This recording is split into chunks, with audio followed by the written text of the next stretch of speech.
Derrière la porte close, elle est seule en vase clos. Les vases fusent dans ce huis clos. Elle a la mine défaite comme un mauvais croquis de fusain, dessiné au fusain. Les jours, les mélodies du silence appellent au secours, mais les nuits répondent, parfois, à demi-mot. Et les mots qui fusent, parfois ça use, mais souvent ça la détruit, surtout quand elle se fait traiter de tout et détruit, pas par autrui, mais par lui, ce malotru. Il ne prend pas de la hauteur, il reste à basse altitude quand il change d'attitude.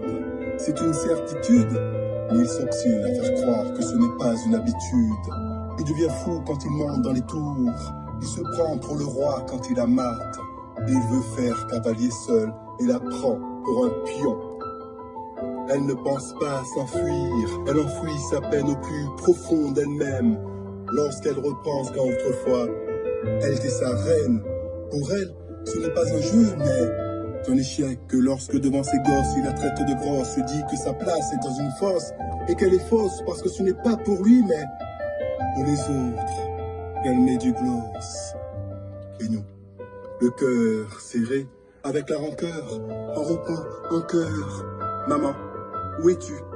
Tu t'es tu, je ne t'entends plus, je ne te vois plus.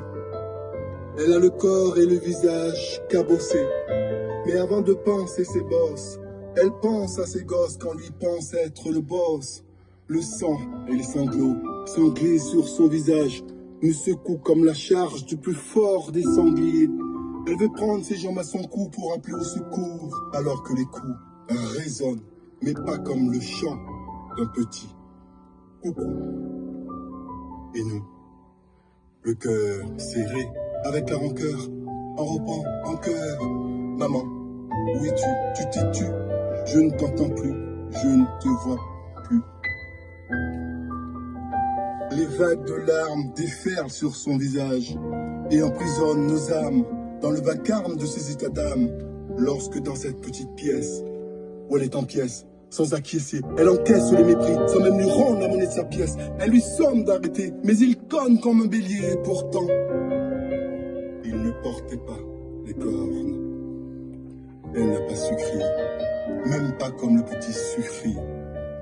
Elle lui demande d'arrêter, elle a supplié, mais lui a su la faire.